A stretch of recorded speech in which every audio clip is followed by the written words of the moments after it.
Friends, now we are discussing method of variation of parameters. Working rule.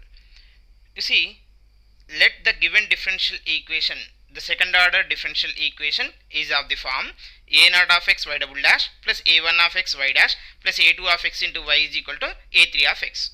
You see friends, this method of variation of parameters we can apply for the first order and higher order also. Okay, but now we are doing second order only. The second order linear differential equation is in this form, where a0 of x, a1 of x, a2 of x, a3 of x are either constants or variables. So this method of variation of parameters we can apply for the constant quotients, linear differential equation with the constant quotients, or Cauchy-Euler also. Is it clear for everyone? Right.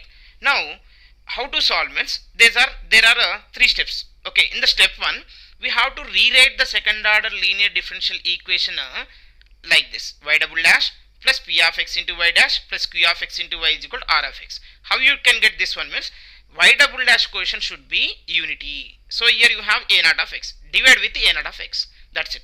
Then this p of x is nothing but a1 of x by a0 of x, q of x is nothing but a2 of x by a0 of x, r of x is nothing but a3 of x by a0 of x. Now this is second order linear differential equation or not? So this one you can write in operator form. In the operator form you will have f of d into y is equal to r of x. R of x is, if it is 0 then homogeneous, otherwise it is a non-homogeneous. You know this general solution for this. What is the general solution for f of d into y is equal to r of x? Complementary function plus particular integral. So we need to find out the complementary function. Complementary function is general method only. So what we have to do while to find the complementary function, we are taking r of x is equal to 0. If r of x is equal to 0, then you will have f of d into y is equal to 0. This one, let y is equal to e power mx be a solution of f of d into y is equal to 0. Then we will get the auxiliary equation or helping equation f of m is equal to 0. So you will get how many roots here, which is the second order. So you will get the two roots. Let m1 comma m2 are two roots. If you have a two roots, then the complementary function you can write as c1 u of x plus c2 v of x form. How you can write this one means, friends, you see, if a comma b is there, then you will have c1 e power ax plus c2 e to the power of bx. Roots are real and repeated, or else roots are imaginary. Roots are imaginary also you will have sometime. In this case roots are real. Okay, then we will write in this form. If a plus r minus ba, complementary function, then what you will write here? E power ax into c1 cos bx plus c2 sin bx. Even though here also you can write c1 into e power ax into cos bx, c2 into e power ax into sin bx we can write. Yes or no? So the final complementary function you can compare with the c1 u of x plus c2 v of x. That's it. So from the complementary function we will get the particular integral in this method of variation of parameters.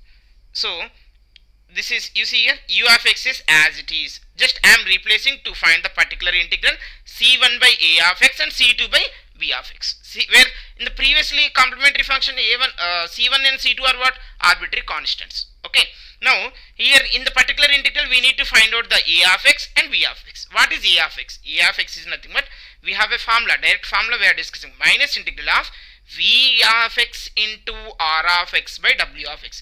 V of x is nothing but c2 quotient. R of x is nothing but, in f of d into y is equal to f of d into y equal to r of x, we have right side part. Okay. And what about the w of x? W of x is called Wronskian. Wronskian of u of x and v of x we are denoting with the w of x. That is, of course you can write a w of u comma v also. U, v, u dash, v dash, which is non-zero. Why it is non-zero means, because u of x comma v of x are the linearly independent solutions. Next, b of x is equal to, v of x also we need to find. So v of x is equal to u of x into r of x by w of x. U of x is nothing but c1 quotient. R of x is nothing but f of d into y is equal to r of x form we have. Next, w of x is this one, Wronskian. So now you got a of x value and b of x value. These two values we need to substitute in a particular integral. Hence the general solution is complementary function plus particular integral. So this is the procedure to find the method of variation of parameters. Friends, we have another method also, but this is a very easy method. That is why I am going to solve all the problems in this method only. Okay.